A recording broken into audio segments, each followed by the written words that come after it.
Day and welcome to the Snakebite. A big shout out to former alumni here at Florida Southern College in Bob Black, someone who has sponsored us here at the communications department. And we had to start it off with him. A big thank you to him and his family.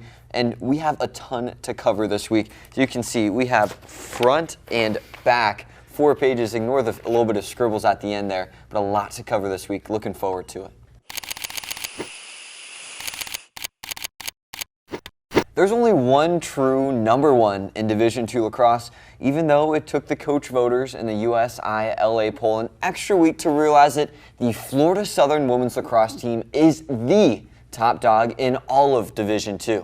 The ladies entered this past week off of a strong win over a top 10 ranked Lynn University squad before hitting the road for the first time since their season opener. The Mocs trip started against the hosting number 24 University of Alabama Huntsville, where the Mocs cruised past the Chargers, winning 12-8, a score that feels a little bit closer than the game actually was. The Mocs led during the second quarter by as much as 7 in an 8-1 game at that point, before putting on the brakes a little bit before they took on the #1 team in the USI-LA rankings in the University of Indianapolis, who were coming off a major upset win over the reigning national champions and the thorn in the Mocs' side, University of Tampa. The Mocs were knocked back early with the Greyhounds pouncing to an early 3-0 lead before the Mocs found their first goal of the game thanks to last week's SSC Defensive Player of the Week, Colby Cohen. Cohen then assisted another goal soon after to Cassidy Miller. The Greyhounds did respond with a pair of goals of their own before the Mocs rattled off 6 straight goals en route to an 8-5 lead entering the fourth. The Mocs still had to battle though, with UND scoring 3 straight to even things at 8 before the Mocs regained the lead with an unassisted goal from Lindsay Tolliver with 6 to go. The Mocs continue to keep their foot on the gas, dominating possession until the final whistle, when the Mocs won 9-8 after not allowing a shot by the Greyhounds since their equalizer at 8-8. As I mentioned at the top, the Mocs have firmly secured their spot as the #1 team in the USA Lacrosse Magazine and USI-LA polls. The ladies took on #3 Flagler during our production time, so make sure to take a glance at fcmocs.com for final results and future matchups. Men's basketball has had a turbulent week of action this past week as they faced the oldest rivalry for the program and made the longest trip in conference play. The Mocs took on the Tampa Spartans this past Saturday, with the Mocs entering the matchup after picking up 3 straight in-conference wins and riding into the matchup having won their last 10 against the University of Tampa. Unfortunately for the Mocs, they couldn't take control from the jump, and in the back-and-forth battle, turnovers brought the Mocs offense and momentum to a halt throughout the game. The Mocs lost 20 turnovers, their most of the entire season.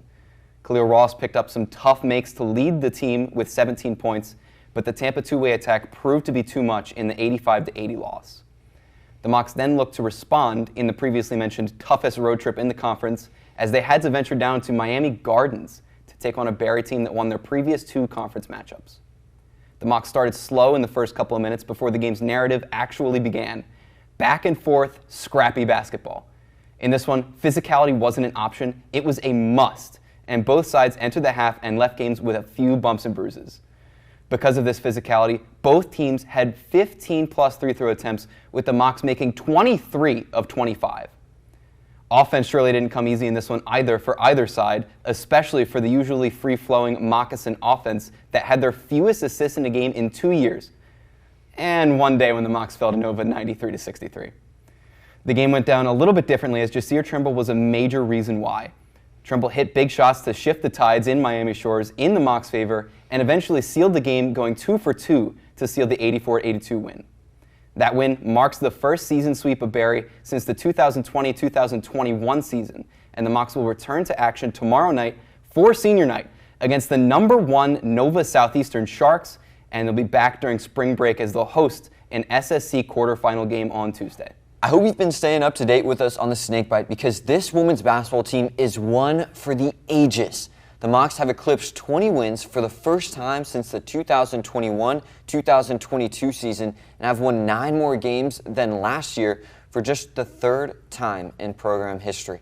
The other 2 seasons where the Mocs improved by 9 or more wins was in the 2002-2003 season and the 2015-2016 season, when the Mocs made the regional in each season. In 2015-16, the Mocs also made the Elite Eight, something these ladies are really trying to continue to make a run towards as well. The ladies still have one more regular season game left, so let's not get too excited about the playoffs just yet, as the number 9 Nova Southeastern Sharks are coming to town tomorrow. So let's talk about how they got here. The Mocs had to take on the Tampa Spartans, a team they haven't beaten in their previous 9 matchups until now. Early on, it was the 𝙏𝙃𝙀 show, where she showed her tough footwork and impactful paint presence, getting offensive rebounds, blocks, defensive rebounds, and even steals to keep the Mocs even entering the second quarter at 17 each. Then the Mocs leaned into their superstar and this year's should-be SSC Player of the Year and most likely an All-American, Sydney Gomes. Gomes entered the matchup averaging 25 points, 7.7 rebounds, 5 assists, and 2 steals over her 4 previous games, and she continued to play the part against the Spartans. In the second, she was perfect, like usual. 3 for 3 from the field, 2 for 2 from the free throw line to find 9 points. And she continued to roll from there as she charged offensively, with the rest of the team insulating the defensive effort to pair with her 27-point performance. Gomes literally left blood, sweat, and not too many tears on the floor in this one, and I was able to talk to her and Blockton after the big win. Nia, this is the best game of your career so far. 15 points, 5 rebounds, but a huge impact. Talk about what you did today. Well, I trusted my teammates to pass me the ball down low and make sure we clean up on down low. And my sister helps me with the post-ups when we're in practice. And yeah, we saw huge adjustments after that first quarter. You locked down defensively. Talk about the focus there. I knew how to focus on my footwork to make sure I had to make sure I stay on my feet and stay bouncy with it. Yeah, thank you. And Sid, I have to talk to you after that one. The first time in your 4 years that you guys beat Tampa. Talk about what that means. Feels great. I mean, the same time last year we were here, we lost on a buzzer beater. So to get them back at home feels really good. And this team competes every day, and I couldn't be more proud of the group we have. I love being a part of it, and everyone did a great job tonight. The Mocs then made the journey down to take on the Barrie Buccaneers, a team that swept the Mocs last season. And the Mocs more than took care of business. In one of their most dominant games all season, and especially in conference play, the Mocs were led by a crew of shooters with their captain breaking records and Bucks' hearts. Gomes dominated, setting a school record with 15 assists dished out, but only totaled 8 points and 8 rebounds in a game where turnover woes were the main blip on her statistical resume. To give some context to those 15 assists, that is the most assists since 1994 when the Mocs had a player get 14. But someone had to make those shots to get those 15 assists, and that was Monica Ballester, who stepped up huge again on the road, as she had a career-high 26 points on crazy efficient 11 for 17 shooting from the field and 4 for 7 from three-point land. The Mocs defense is also a huge reason why they dominated. Shout out Coach Shelby Wheeler, as they scored 40 points off turnovers, the most ever under 𝙏𝙃𝙀. And Carlota Gomez Alonso, she was huge in that department.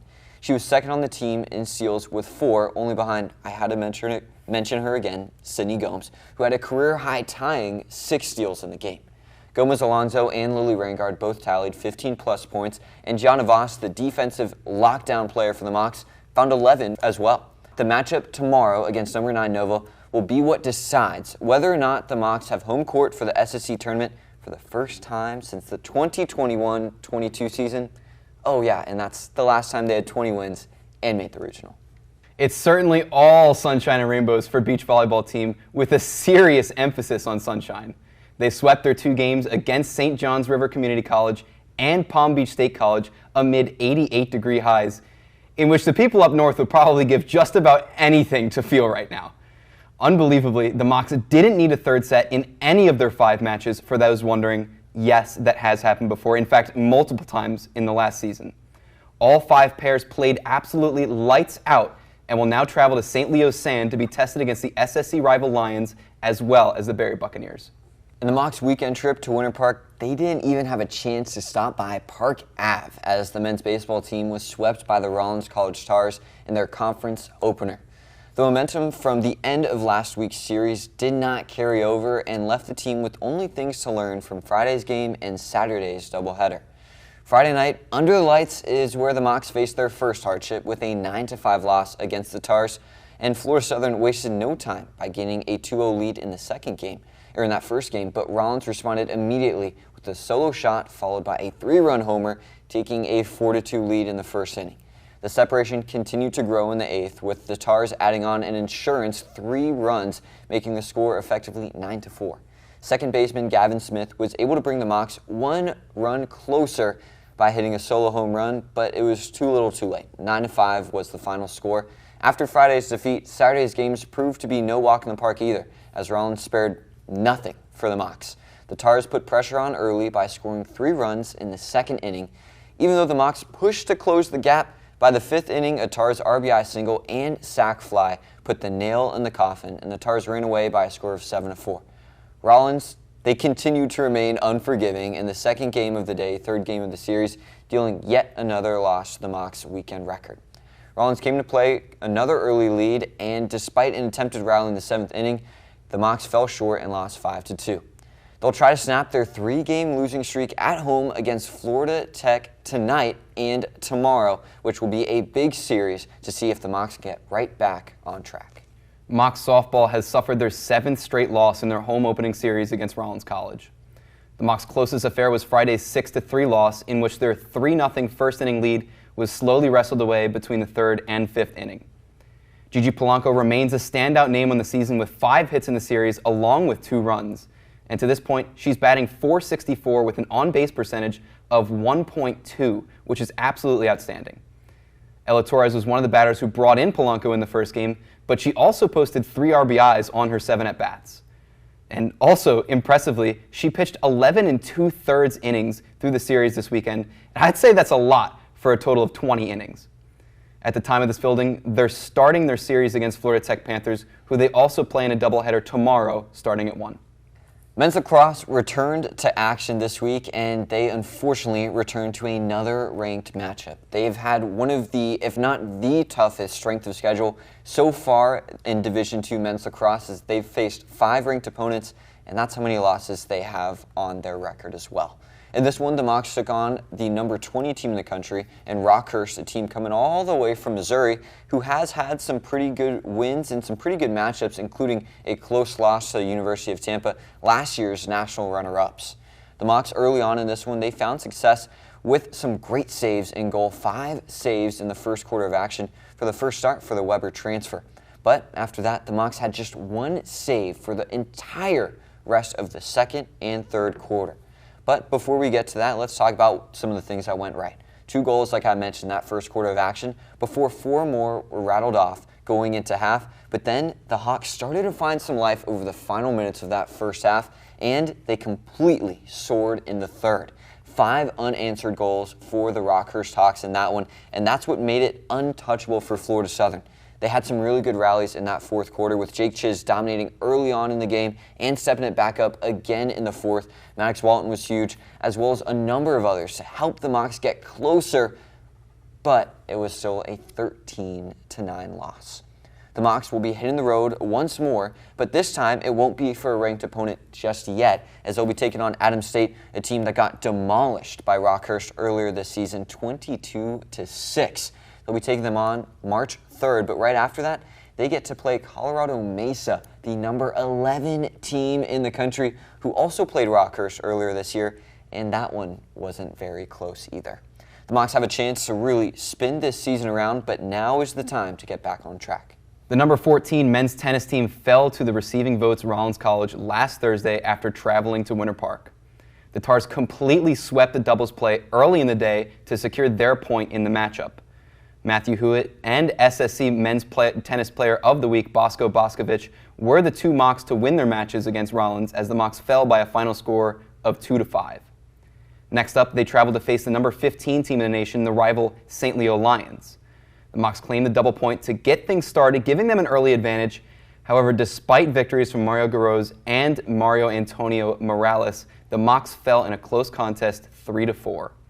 The record now sits at 3-3, with the next contest for both men and women scheduled for Friday, today, at home against Eckerd College. Now the number 12 team in women's golf, who returned to action this past week as they hosted the Lady Mock Classic, where the typically sunny, beautiful Lakeland, Florida was not that. It was much more frigid and windy than what the teams coming expected.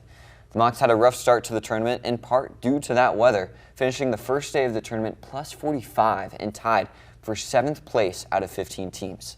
The second day, the Mocs leveled back out to their normal level of play, with the weather dying down a little bit as well, giving the Mocs a finishing score of plus 53 as they finished tied 6th in the contest. Women's golf will be back in action at the end of spring break at the end of next week, in case you're not a student, at the Buccaneer Invitational, and the number 4 men's team will be back at the NCAA National Championship preview starting Sunday. Make sure to stay tuned to FCMocs.com because those will be some big results. And don't worry, that will not do it for this week's edition of the Snakebite. You think I could forget about the track team? The ladies were great this past week down at Tampa. Of course, they got SSC Runner of the Week with Grace Reed. She broke an almost 10-year school record in the 1500. That is legit. She ran 4:33.44. That's pretty good. I think Asher said he wanted to go on the track and test his speed in the 15. But so did Caitlin Berry. 4:48.67 for her to get 3rd place overall. Reed got 1st place in the heat. Rachel Hockenberry also showed out, running 17:50.51, a big bounce back from her indoor season. She got 3rd place overall in the 5K.